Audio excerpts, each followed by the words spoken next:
50 million enough. The voice on the recording was crystal clear. Jim Jordan paused the playback and looked directly at Letitia James. "Is that your voice, Attorney General James?" Elise Stefanik dropped a folder on the table. "And the person you're speaking with, isn't that Trump's biggest real estate rival?" The hearing room in the Dirksen Senate office building had seen many scandals, but nothing quite like this.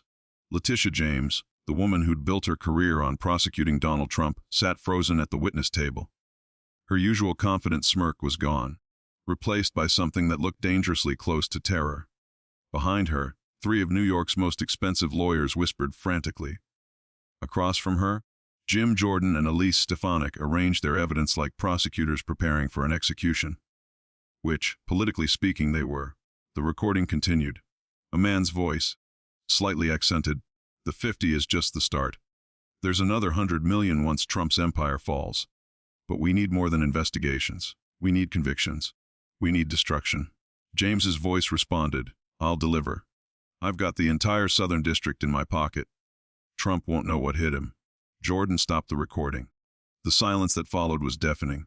"Attorney General James," Elise Stefanik began, her voice sharp as a scalpel, "do you deny that this is your voice on this recording?" James's lawyer, David Weinstein, leaned forward. "Would object to the use of this alleged recording without proper authentication." "Authentication?" Jordan pulled out a document. "This is a forensic voice analysis from the FBI crime lab. 99.97% match to Attorney General James. Would you like to see the spectrographic comparison?" Weinstein sat back, defeated already. "I'll ask again," Stefanik continued. "Is this your voice?" James finally spoke, her voice barely above a whisper.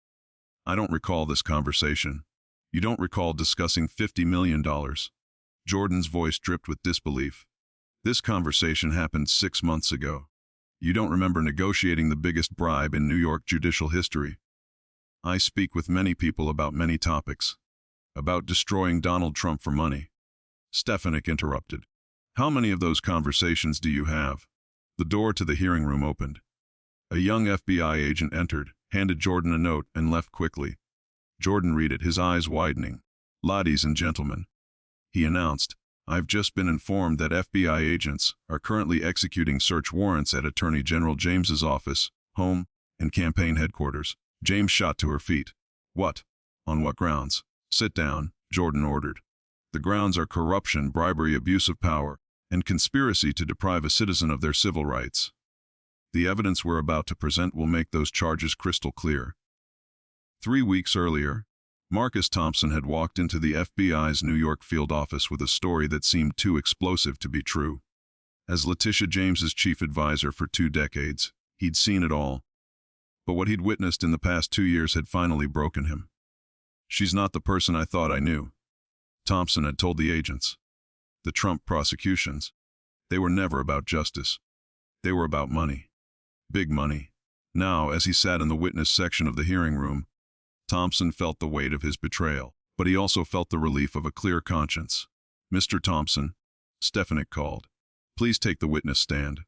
As Thompson moved to the front, James stared at him with undisguised fury. He'd been her most trusted advisor, her political confidant, the architect of her rise to power. Now he was her Judas. "State your name for the record." "Marcus Thompson. I served as chief strategic advisor to Attorney General Letitia James from 2003 to 2023. Why did you leave her employment?" Thompson took a deep breath. "Because I discovered that the Attorney General was accepting bribes to weaponize her office against Donald Trump." The gallery erupted. Jordan gavelled for order. "Tell us what you discovered," Stefanik prompted. "It started in January 2022, Thompson began. "We were preparing the civil fraud case against Trump. The Attorney General received a call during a strategy meeting. She stepped out to take it privately, but I could hear parts of the conversation through the door." "What did you hear?" "She was discussing money. Large sums. I heard her say, 'The fraud case is just the beginning. We'll hit him with everything: taxes, insurance, banking. Death by 1,000 cuts.'" "Did you know who she was speaking with?" "Not then. But I started paying attention. More private calls, meetings off the books. Expensive gifts showing up at the office, jewelry, watches, art pieces. All explained away as tokens of appreciation from supporters of justice." Jordan leaned forward. "When did you realize these were bribes?" "February 2023. I was asked to stay late to prepare briefing documents. The Attorney General had left her computer unlocked. I saw an email thread on her screen. The subject line was Project Takedown. Payment schedule. What did the email say? Thompson pulled out a printed copy. I took a screenshot before she returned. It laid out a payment plan: $10 million upon filing charges, $20 million upon trial commencement, $50 million upon conviction, and a $100 million success bonus if Trump's business empire was destroyed. He handed the printout to Jordan, who placed it on the overhead projector. The email was damning: names, dates, Swiss account numbers, even a timeline for Trump's destruction. Who sent this email? Stefanik asked. Richard Zhao, CEO of Zhao Development Group, Trump's biggest competitor in New York real estate. James's lawyer stood. This is hearsay and illegally obtained. Sit down, Jordan snapped. Whistleblower protections apply. Continue, Mr. Thompson. There's more, Thompson said. The Attorney General didn't just take money from Zhao. There was a whole syndicate. David Kim from Kim Properties, Michael Rostov from Rostov International, Sarah Al-Rashid from Desert Palm Investments. All major real estate players who stood to benefit from Trump's destruction. How much in total? From what I documented, at least $200 million in commitments. $50 million already paid. Stefanik clicked to a new slide. Bank records. These are Attorney General James's financial records, obtained under federal subpoena. Mr. Thompson, can you identify this transaction? Thompson looked at the screen. That's a $10 million deposit to an account in the Cayman Islands. February 15, 2023. 3 days after we filed the fraud charges against Trump. And this one, March 30, 2023, $15 million to a Swiss-numbered account. The day we expanded the investigation to include Trump's children. How do you know these accounts belong to Attorney General James? Because I helped her set them up, Thompson said quietly. She told me it was for estate planning. I was naive enough to believe her. The room was silent except for the scratch of reporters' pens. There's something else, Thompson continued. The Attorney General didn't just take bribes to prosecute Trump. She coordinated with judges. Jordan's head snapped up. Which judges? Judge Arthur Engoron, who presided over the civil fraud trial. Judge Juan Merchant from the criminal case. There were meetings, dinners, strategy sessions. That's impossible. James finally exploded. Judges don't coordinate with prosecutors. Then explain this. Thompson pulled out his phone. I recorded one of your meetings with Judge Engoron. You didn't know I was in the next room. He hit play. The recording was muffled but audible. James's voice. Arthur, I need a number that will shock the world. 500 million minimum. A man's voice, presumably Engoron. That's steep, even for Trump. James, the buyers are paying for destruction, not justice. Go bigger, they'll find someone else who will. Engoron, and my retirement fund. James fully funded. Caymans, like we discussed. The recording ended. The silence was suffocating. Your Honor, Jordan said formally, even though this wasn't a court. I move to enter this recording as evidence of judicial corruption at the highest levels of New York's justice system. James was on her feet again. This is a setup. Deep fakes. AI. Trump's revenge. Sit do, Jordan's voice boomed. You'll have your chance to respond. Mr. Thompson, continue. The corruption went deeper than just bribes, Thompson said. The Attorney General weaponized her entire office. Prosecutors who questioned the Trump cases were transferred or fired. Those who played along got bonuses, promotions, choice assignments.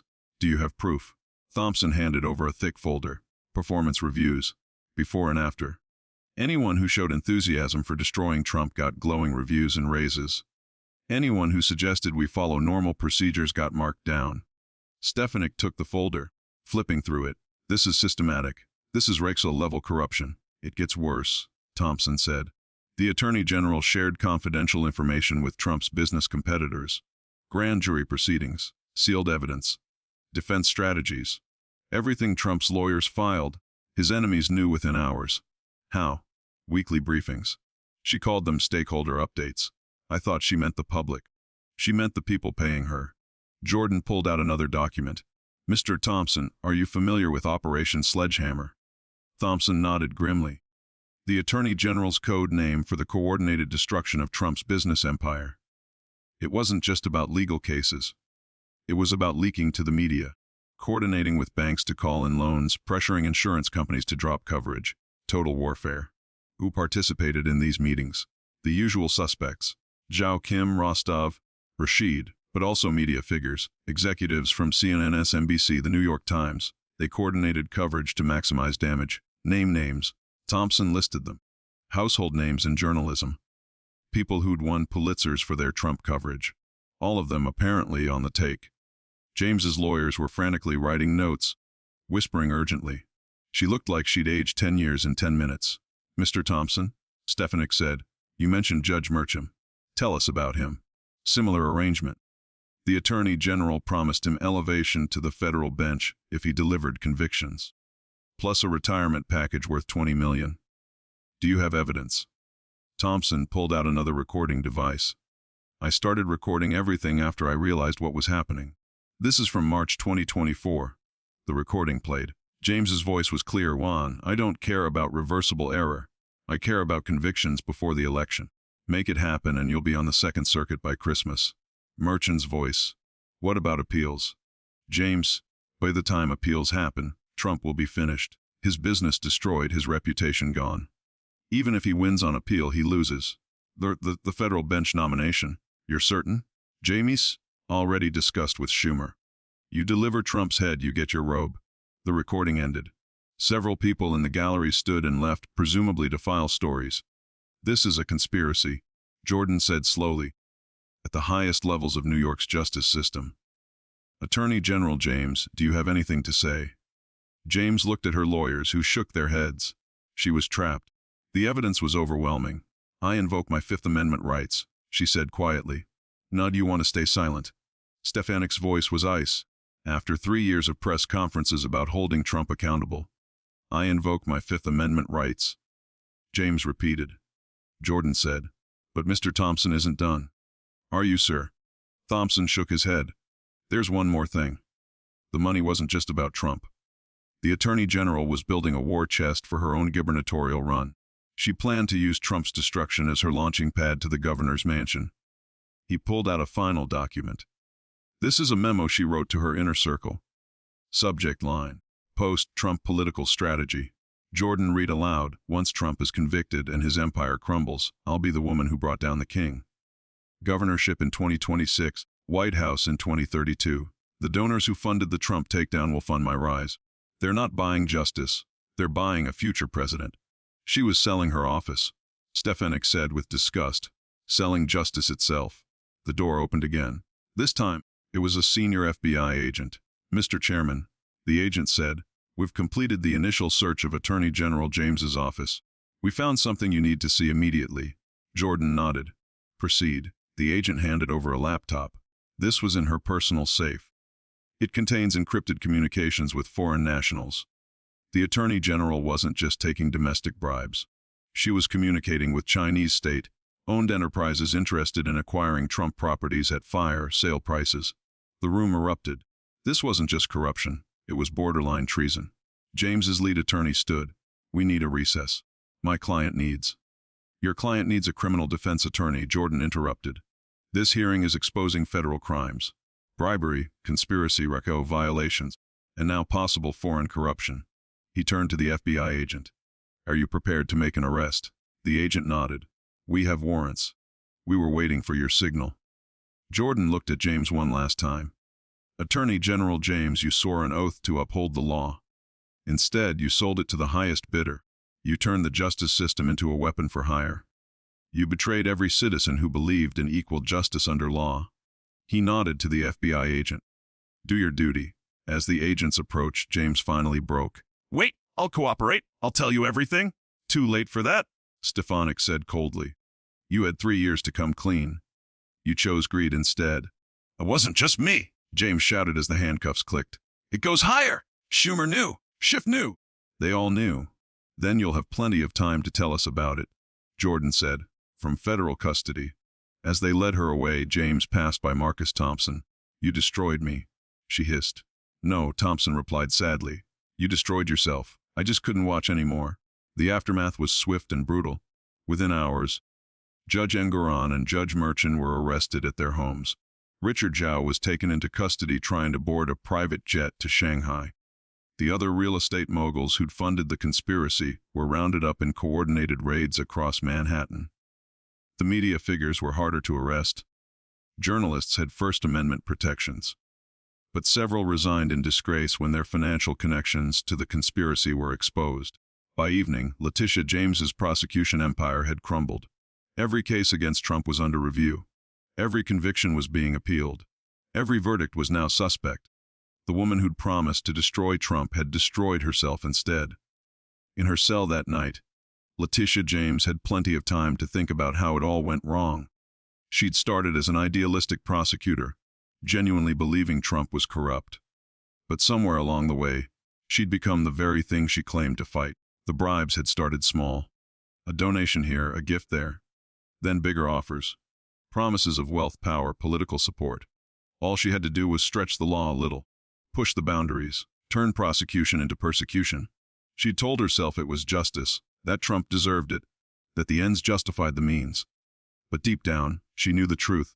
She'd sold her soul for money and power. The next morning, her lawyer brought news. They're offering a deal. Full cooperation against everyone involved. 20 years instead of life. 20 years. James felt the weight of those words. It's that or trial. And with Thompson's testimony, the recordings, the documents, conviction is certain. You die in prison. James thought about Schumer, Schiff, the others who'd known about and encouraged her corruption. They'd throw her under the bus to save themselves. Politicians always did. I'll take the deal, she said quietly.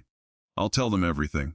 Over the next 6 months, Letitia James's cooperation led to the biggest political corruption scandal in American history. 17 members of Congress were indicted.